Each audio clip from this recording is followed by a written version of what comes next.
Assalamualaikum warahmatullahi wabarakatuh. Jumpa lagi bersama saya Adi di channel Mulik Sejarah. Pada video kali ini, saya akan kembali lagi membacakan suatu kisah misteri yang kali ini berjudul Kutukan Kebang Desa part yang ketiga. Jadi cerita kali ini ya tentu saja merupakan kelanjutan dari cerita ataupun part yang sebelumnya. Cerita ini masih tetap ditulis oleh Mas Ramdan Nahdi. Nantinya kalian juga bisa mengunjungi thread beliau secara langsung. Yuk langsung saja kita menuju ke kelanjutan ceritanya.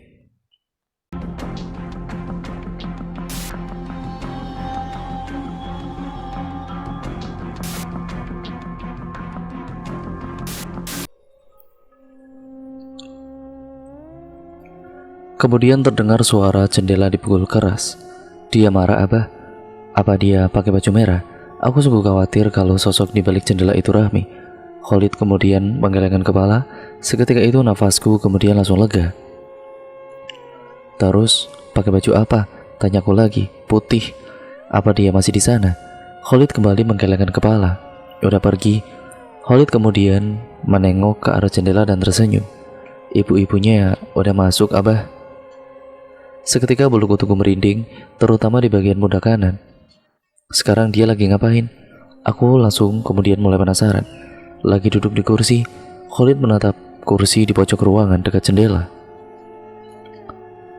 Bilang sama dia jangan di sini, ucap ibu. Kasihan, Nek. Dedek bayinya kedinginan kalau di luar. Jantungku mulai berdebar kencang. Kulirik kursi itu dengan ekor mata, lalu bergerak menjauhi dan juga aku mendekati ke ibu. Kamu kenapa, Dar? Tanya ibu dengan senyuman meledek. Takut, Bu, sahutku. Kamu ini gimana sih baru segitu aja kok udah takut? Udah jangan dibahas. Kujubit pelan perut ibu. Sayang, malam ini minta ibu itu nemenin Abah tidur. Pinta ibu. Ibu, aku melotot ke arahnya. Iya, Nek. Bibir kecil Khalid kemudian mengembang. Jangan dong sayang. Tiba-tiba ibu tertawa. Dari dulu masih penakut. Begitulah ledek ibuku. Aku hanya bisa menghela nafas melihat kelakuan mereka berdua. Di sisi lain aku sangat senang bisa melihat senyuman Khalid lagi. Sayang, kamu tidur ya? Udah malam. Ku tarik kursi kecil, duduk di sampingnya mengelus-ngelus rambutnya. Matanya mulai terpejam, tidak lama ia pun tertidur. Ibu udah berbaring di sofa panjang. Sepertinya ia sengaja untuk memintaku tidur di kursi pojok, tempat wanita dan bayinya itu duduk. Aku tidak kehabisan akal. Ku duduk di samping berangkar, lalu kemudian membaringkan kepala. Tepat di samping tubuh Khalid tentunya. Ku pejamkan mata. Belum sempat aku tertidur, ada sentuhan halus di tangan dan sentuhan yang terasa begitu sangat dingin. Dengan mata yang setengah terbuka, aku lihat ada seseorang sedang berdiri di seberang. Rambutnya panjang dan mengenakan gaun putih, persis dengan apa yang dibilang Khalid tentang wanita itu. Spontan ku buka mataku lebar-lebar, ternyata tidak ada siapa-siapa. Kembali ku pejamkan mata. Kejadian itu pun berulang sampai akhirnya aku membaca ayat kursi berulang kali dengan mata terpejam. Tidak terasa aku pun tertidur. Dar, bangun. Ibu menggoyang-goyangkan tubuhku. Mataku merasa berat, sulit sekali terbuka. Punggung pun terasa pegal karena posisi tidur yang kurang nyaman. Aku meringis kesakitan. Ternyata tidak hanya punggungku saja yang sakit, kaki dan juga lengan pun benar-benar terasa sakit. Ditambah pula, ya, kepalaku yang benar-benar pusing sekali. Kenapa kamu teriak, Dar? Badan sakit semua, Bu. Lagian ibu pakai digoyang-goyangan segala, protesku. Mungkin baru kerasa efek kecelakaan kemarin. Ya udah tidur aja dulu di sofa, perintah ibuku. Ibu juga jahat sama anak sendiri. Dah tahu habis kecelakaan, tempat tidur aja diserobot. Mana tuh cewek ganggu mulu pas tidur, keluhku seraya berjalan ke sofa. Cewek siapa? Cewek yang semalam ibu suruh nemenin aku tidur. Oh, itu padahal cuma bercanda. Dia mana ngerti bercanda sih, Bu? Ucapku masih kesal lalu membaringkan badan di sofa. Ya udah, ibu panggil suster ya, biar kamu diperiksa. Iya, Bu. Ibu keluar kamar memanggil perawat. Padahal tinggal menekan tombol merah di dekat berangkar Khalid. Mungkin ia lupa kali-kali mengerjai ibu yang sudah bikin aku susah tidur semalam. Tidak lama kemudian seorang perawat pun datang. Ia langsung memeriksa kondisiku dan bertanya keluhanku. Kemudian dia mulai mengoleskan salep untuk luka memar di tangan dan kaki, serta memberiku obat pereda sakit. "Apa mas mau tambah tempat tidur?" tanyanya. "Gak usah sus, biar saya tidur di sofa saja. Aku takut tagihan rumah sakitnya membengkak. Apalagi nasib mobilku masih belum diketahui." "Ah, aku baru ingat dengan Pak Deden. Mungkin ia tahu bagaimana nasib mobilku." Kurai ponsel di atas meja lalu mencari nomor kontaknya. "Assalamualaikum," sapaku ketika telepon diangkat. "Waalaikumsalam," balas suara di balik telepon. "Saya Haidar pak, yang kemarin kecelakaan di dekat rumah bapak." "Oh iya mas Haidar, gimana anaknya baik-baik saja?" "Alhamdulillah pak, anak saya sudah sadar semalam. Alhamdulillah." "Pak, saya mau tanya nih pak, apa mobil saya masih ada di sana atau sudah ada yang derek?" "Mobilnya sudah dibawa ke kantor polisi mas." "Oh makasih ya pak, makasih juga kemarin udah bantu saya. Insya Allah kalau sudah sembuh saya mau silaturahmi ke rumah." "Iya mas, semoga mas sama anaknya cepat sembuh. Nanti kalau mau kesini kabari saya dulu." "Iya pak, assalamualaikum." "Waalaikumsalam." Telepon kemudian ditutup. "Telepon siapa Dar?" tanya ibu. "Bapak yang bawa aku ke rumah sakit itu bu." "Oh gitu, ibu mau pulang dulu ambil baju. Semalam lupa nggak bawa apa-apa. Kamu mau sekalian diambilin baju nggak Dar? Sekalian buat Holid juga. Oh iya, kunci rumah di mana ya?" Aku kelabakan mencari kunci. "Kamu nggak simpan di mobil kan?" "Aduh, aku lupa bu," ucapku sambil merogoh satu persatu kantong celana. "Ah, ada bu, ini bu." Aku menyerahkan kunci rumah ke ibu. Alhamdulillah ternyata kuncinya tidak kusimpan di dashboard mobil. "Ya sudah ibu pulang dulu ya, jagain Holid." "Iya bu, pasti aku jagain." Ibu pun pergi. Tidak lama perawat masuk ke kamar untuk mengecek kondisi Holid sekalian memberi sarapan dan juga obat. Beberapa kali kemudian kuperhatikan perawat itu bercanda dengan Holid sambil menyuapinya. Setelah perawat selesai dengan tugasnya, aku pun duduk di dekat Holid. "Sayang, apa ada yang sakit?" tanyaku sambil memegang tangan kecilnya. "Ini pak," Holid menunjuk kepalanya yang diperban. "Kalau nanti sakit banget, bilang ke abah ya," perintahku. Holid pun mengangguk pelan. "Sayang, ibu-ibu semalam masih ada di sini?" tanyaku penasaran. Holid menggelengkan kepala. Alhamdulillah ia sudah pergi.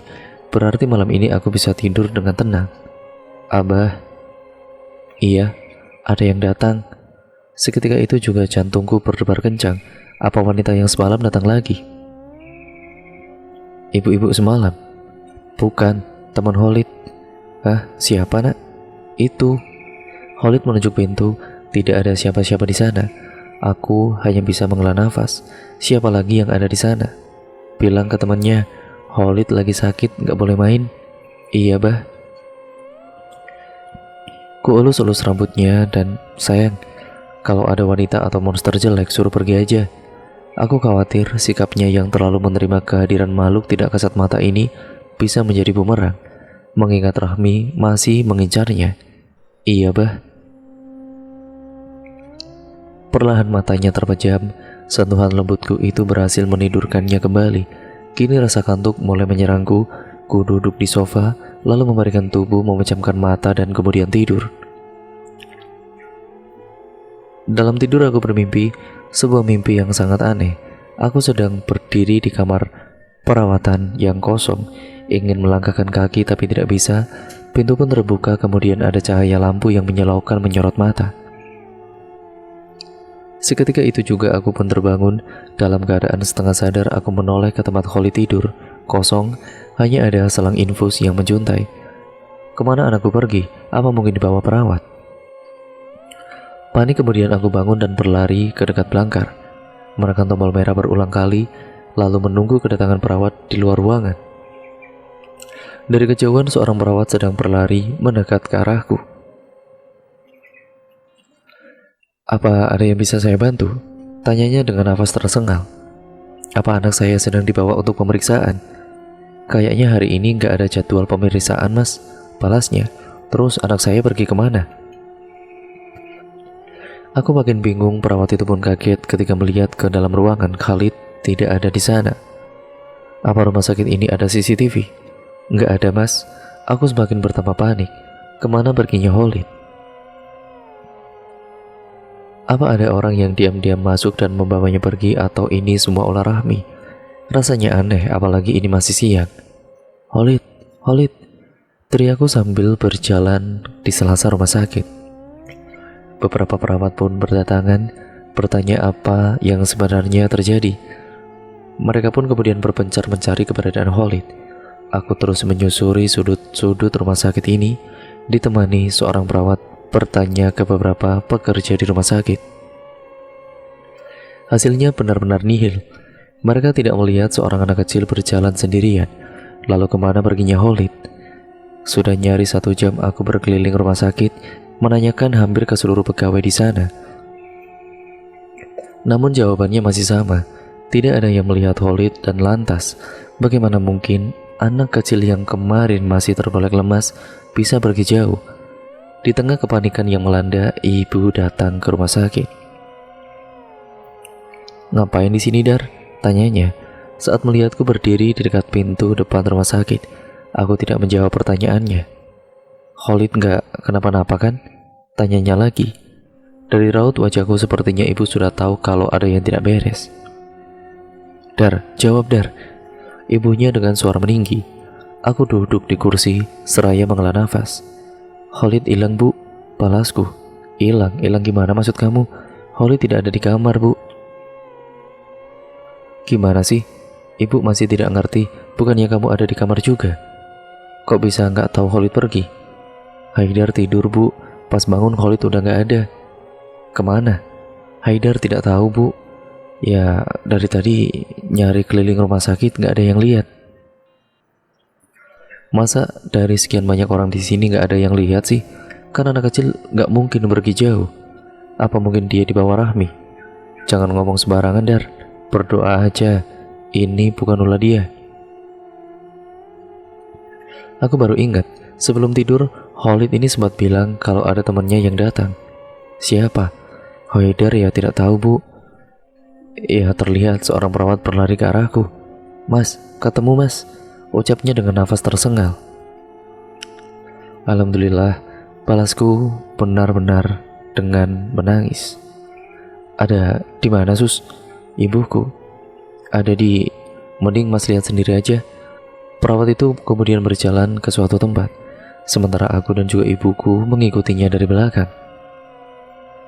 Saya bingung kok anaknya bisa ada di sana, ucap perawat itu seraya berjalan cepat. Emangnya anak saya ada di mana sus? Tanyaku. Di pangsal kosong. Pangsal kosong? Kamar yang sudah tidak dipakai lagi mas. Perasaan aku tidak tidur terlalu lama. Bagaimana mungkin Khalid berjalan sejauh ini dan masuk ke pangsal kosong? Kami pun melewati lorong panjang. Di ujung lorong terlihat beberapa pegawai rumah sakit yang sedang berkumpul. Masih belum datang? Tanya perawat itu pada temannya yang berdiri di depan pintu bangsal. Cucu saya nggak kenapa-napa kan? Tanya ibu. Ada di dalam bu, sahut salah satu pegawai rumah sakit. Aku mengintip dari jendela yang sudah berdebu parah. Kulihat Khalid terbaring di atas perangkar. Perban di tubuhnya pun menghilang. Apakah ia sedang tidur? Khalid, panggilku berteriak. Berharap ia mendengar dan bangun. Namun tubuhnya sama sekali tidak bergerak. Tinggal dibuka aja, apa susahnya? Ibu terdengar emosi. Pintunya digembok bu. Terlihat ada rantai yang melingkar. Di ujungnya ada sebuah gembok besar. Dobrak aja Dar, perintah ibu. Jangan mas, tunggu Pak Adi saja. Dia yang punya kunci gemboknya. Kalau cucu saya telat ditolong gimana? Sahut ibu. Udah dobrak aja Dar. Pintu kemudian bisa diganti, tapi nyawa enggak. Ku ambil jarak agak jauh, lalu kemudian mulai mendobrak pintu itu. Para pegawai rumah sakit pun tidak sanggup melarangku lagi. Benar kata ibu, ini masalah nyawa. Kalau sampai terjadi sesuatu pada Khalid, aku akan menyesal seumur hidup. Kemudian, Dobrakan demi dobrakan aku lakukan hingga menimbulkan suara gaduh dan memancing banyak orang berkumpul. "Ada apa ini?" teriak seorang berpakaian putih seraya mendekat. Sepertinya itu seorang dokter. "Ada anak yang kekunci di dalam, Dok," balas perawat. "Bagaimana bisa? Bukannya pangsel itu udah lama gak dipakai?" "Ya saya juga gak tahu, Dok." "Mas, lebih baik tunggu pegawai yang pegang kunci saja," ucap dokter itu padaku. "Anak saya di dalam, Dok," teriakku seraya menendang pintu. Namun pintu itu tidak juga terbuka. Rasa sakit kembali kurasakan di kakiku. Aku lupa kondisiku masih belum prima. Pasca kecelakaan tentunya. Ku coba mendobrak menggunakan bahu, tapi masih belum juga berhasil. "Udah, Dar. Udah." Ibu memintaku berhenti. Mungkin ia tidak tega melihatku yang sudah kepayahan. Aku berdiri di dekat pintu, kembali mengintip ke jendela. Khalid masih ada di sana. Bahkan setelah berkali-kali dobrakan yang terdengar kencang, ia sama sekali tidak bergerak.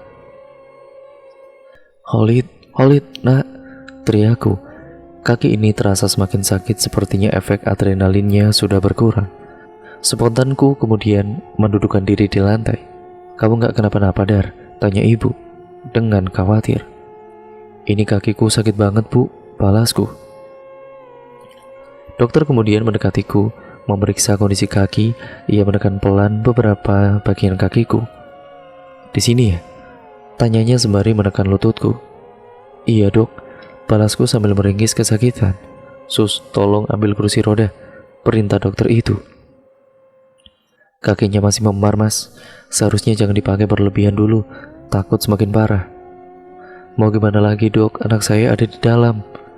"Saya sudah bilang sabar, tunggu yang pegang kunci datang." "Tapi mana, Dok? Sampai sekarang belum datang juga."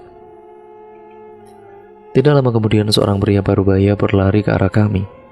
"Nah, itu Pak Adi datang," ucap dokter itu. "Ayo Pak, cepetan buka pintunya," teriak ibu saat Pak Adi mengeluarkan kunci dari kantungnya. "Kenapa bisa ada di dalam?"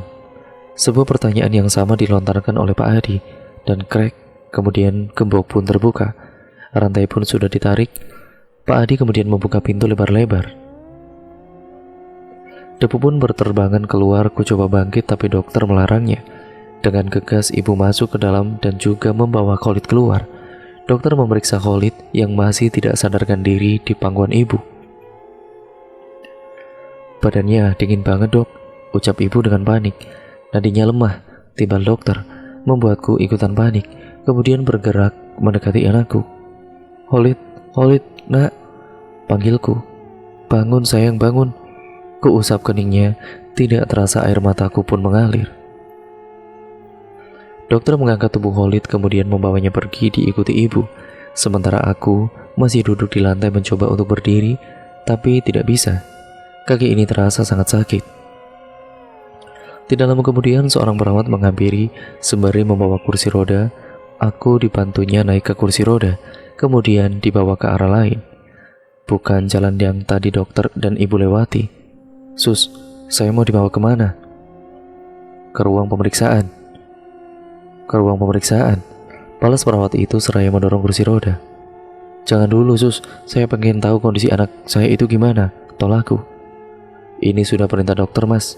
Kakinya harus segera diperiksa dulu, takut cedera serius," jelas perawat itu. "Wah, aku tidak peduli, Sus. Sekarang tolong antar ke tempat anak saya." Aku sedikit emosi. Perawat itu mengetikkan laju kursi rodaku, kemudian berbalik arah menuju tempat Khalid di bawah. Ternyata ia dibawa ke ruang perawatan intensif. Di depan ruangan itu terlihat ada ibu yang sedang duduk. "Bu," panggilku. Ia pun menoleh. "Kamu ngapain kesini?" "Haidar mau lihat Khalid, Bu." "Bukannya dokter itu udah bilang suruh diperiksa kakinya?" tanya ibu pada perawat yang membawaku. "Iya, Bu, tapi masnya menolak." "Kamu ini gimana, Dar?" Bu, aku mau lihat Khalid," balasku mengiba. "Khalid ada di dalam. Percuma kamu gak bakal bisa lihat. Mending ikut sama susternya, terus nanti balik lagi ke sini," perintahnya. Ku tatap pintu ruang intensif yang tertutup rapat itu. Di dalam pasti Khalid sedang berjuang. Ya udah sus, bawa saya ke tempat pemeriksaan, ucapku dengan pelan, masih berhati-hati meninggalkan Khalid berjuang sendirian. Perawat itu pun kemudian memutar kembali kursi rodaku dan membawaku ke sebuah ruangan yang tidak begitu jauh. Di sana sudah ada seorang dokter menunggu. Dalam keadaan masih duduk di kursi roda, ia memeriksa kakiku perlahan, menanyakan bagian-bagian yang terasa sakit. Aku kemudian hanya menjawab seadanya, sementara pikiran ini masih terfokus pada Khalid.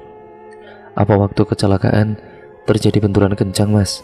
Tanya dokter itu, dan saya pingsan, Dok. Apa yang dirasakan waktu sadar? Hanya pegal-pegal sama sakit sedikit, tapi bisa jalan normal. Apa tadi lututnya kebentur sesuatu? Enggak, Dok. Ya udah sus, tolong bawa ke ruang radiologi untuk ronsen. Baik, Dok. Perawat itu menarik kursi rodaku keluar ruangan dan membawaku ke ruang radiologi. Setelah kakiku di ronsen, aku masih diminta menunggu sebentar untuk pembacaan hasil. Ini hanya cedera ringan, ucap dokter seraya melihat hasil ronsenku. Sebaliknya kakinya diistirahatkan dulu, jangan dipakai jalan dulu sampai rasa sakitnya sudah sangat-sangat berkurang, sambungnya.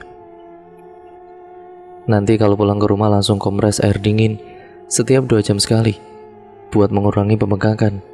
Saya resepkan obat salep untuk menghilangkan memarnya, sambungnya lagi. Tapi masih belum mau pulang, Dok, balasku.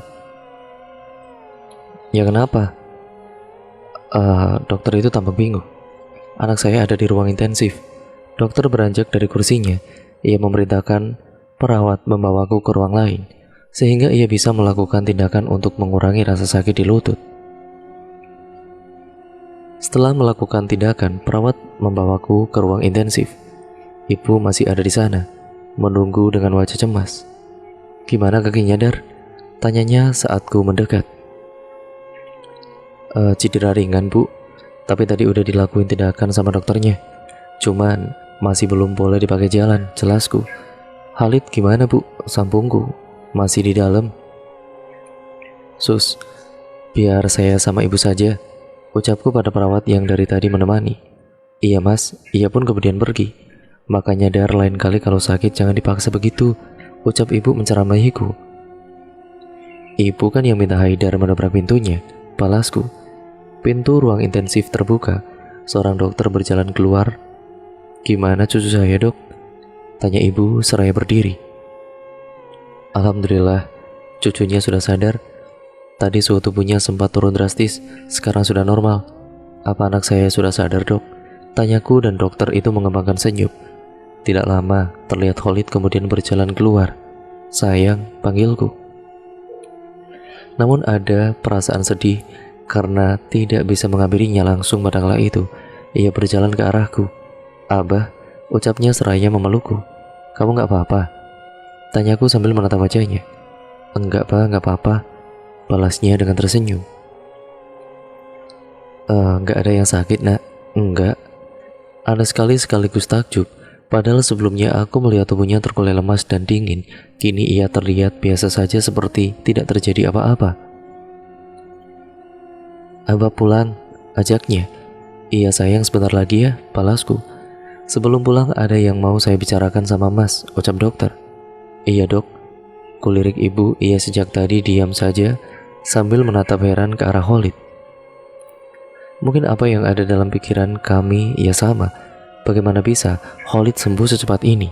Luka-lukanya pun nyaris tidak terlihat lagi. Khalid, sini sama nenek, ucap ibu. Kaki kecil itu berjalan ke arah ibu dan duduk di sampingnya. Bicaranya di dalam saja, Mas, pinta dokter seraya berjalan masuk ke dalam ruangan intensif. Aku pun menggerakkan kursi roda ke sana. Saya langsung ke intinya saja, Mas. Mohon maaf kalau pertanyaan ini sedikit privasi. Apa sebelumnya ada yang aneh sama anaknya? Tanya dokter itu. Aneh gimana, Dok? Aku balik bertanya dan bingung dengan pertanyaannya itu. Ya gini, Mas, waktu saya periksa di depan bangsal itu denyut nadinya lemah, bahkan sulit dideteksi. Nafasnya sangat lemah. ditambah badannya yang dingin, ucap dokter itu. Kalau boleh jujur, waktu saya bawa ke ruang intensif, saya pikir anaknya sudah meninggal dunia. Tapi setelah dilakukan pengecekan, denyut jantungnya masih ada. Saya sudah melakukan berbagai tindakan untuk menaikkan suhu tubuh dan denyut jantungnya. Sayangnya tidak berhasil, sampai dokter menghentikan ceritanya. Sampai apa dok? Tanyaku penasaran. Sampai tiba-tiba dia menarik nafas panjang dan membuka matanya. Habis itu semuanya kembali normal. Jujur, selama saya kerja jadi dokter, ini baru pertama kali kejadian. Sebenarnya bukan cuma dokter saja yang bingung. Saya juga gak tahu harus ngomong apa. Kok bisa anak saya sembuh secepat itu? Luka-luka pasca kecelakaannya juga cepet banget sembuhnya. Apa mungkin ini mukjizat dari Allah? Balasku. Oh iya, lukanya juga kayak menghilang begitu saja mas. Padahal jelas sekali kemarin saya perban. Mungkin benar kata emas, ini semua mukjizat dari Allah. Apa dia boleh pulang sekarang? Tanyaku. Kalau lihat dari kondisinya ya sehat banget. Boleh mas? Makasih dok. Sama-sama. Aku dan dokter itu pun keluar ruangan. Udah Dar. Udah bu, yuk sayang kita pulang. Ajakku pada Khalid dan kemudian aku mengajak ibu juga. Emang sudah boleh pulang dok? Tanya ibu. Boleh bu. Alhamdulillah. Di rumah tolong jaga anaknya baik-baik ya. Buat mas jangan terlalu banyak kegiatan berat dulu. Kasihan sama lututnya. Pesan dokter seperti itu. Iya dok. Setelah mengobrol sebentar, kami pun pergi ke kamar perawatan mengambil barang-barang yang tertinggal di sana. Padahal ibu udah bawa baju banyak, tapi malah boleh pulang, gerutu ibu. Bukannya malah bagus ya bu? Bisa pulang lebih cepat, jadi biaya rumah sakitnya nggak membengkak. Iya sih, cuma ibu bingung kok Khalid bisa sembuh secepat itu. Kamu tahu sendiri kan tadi pagi gimana? Kepala sama kakinya masih diperban. Jangankan ibu, aku sama dokter aja bingung. Dan setelah memastikan tidak ada barang yang tertinggal, kami pun berjalan ke bagian administrasi. Ini bu, ucapku seraya menyerahkan dompetku. PIN-nya masih sama, imbuhku. Ibu lalu pergi mengurus administrasi, sementara aku terus mengawasi Khalid yang tidak bisa diam. Tidak lama kemudian ibu sudah kembali. Berapa bu? Tanyaku. Harusnya tadi pakai asuransi saja Dar. Balas ibu seraya menyerahkan tagihan rumah sakit. Ku tatap tagihan itu spontan menghela nafas saat melihat angkanya. Gak apa-apa bu, biar cepat pulang. Aku juga males terus-terusan ngurus syarat-syaratnya. Sayang aja uangnya, belum lagi benerin mobil rusak. Kalau yang itu nanti aku urus pakai asuransi saja bu. Ya udah kalau begitu. Khalid, panggilku. Ia pun berlari ke arahku. Iya abah. Ya sudah ayo pulang. Naik apa Dar? Taksi aja bu. Ibu meminta satpam mencarikan taksi. Sekitar 5 menit kemudian taksi pun datang. Bergegas kami pun naik. Ke perumahan Gading mas, pak, ucap ibu. Letak rumahku tidak jauh dari rumah sakit. Hanya dalam hitungan 15 menit kami pun tiba di depan rumah. Ibu dan juga Khalid turun duluan, membuka pintu, sementara aku masih duduk di kursi belakang. Pak, boleh minta bantuan? Ucapku pada supir taksi. Walaupun sudah diberi obat pereda sakit, aku masih belum berani berjalan sendirian. Pak supir membantuku berdiri dan memapah sampai ke depan pintu. Selanjutnya, ibu gantian memapahku sampai ke kamar.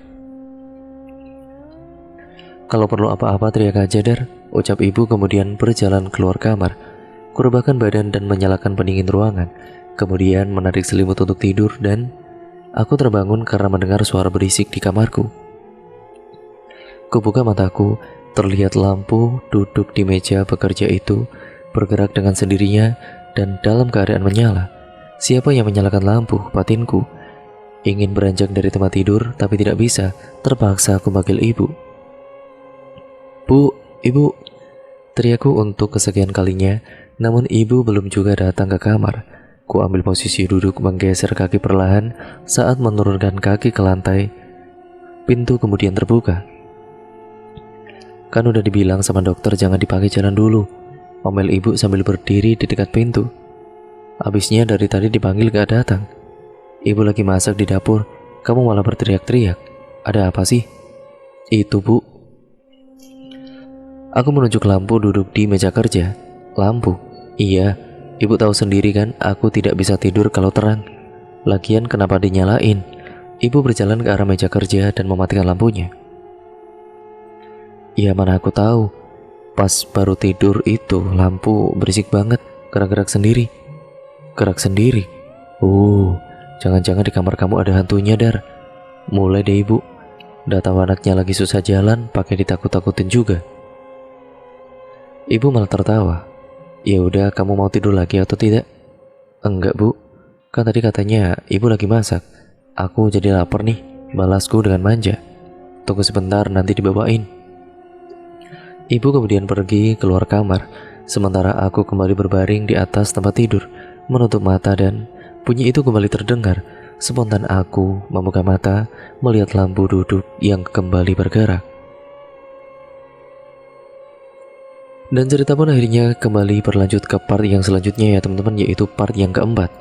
Jadi untuk kalian yang penasaran bagaimana cerita selanjutnya, kita lanjutkan di next partnya ya teman-teman, yang sekaligus menjadi part terakhir dari keseluruhan alur ceritanya.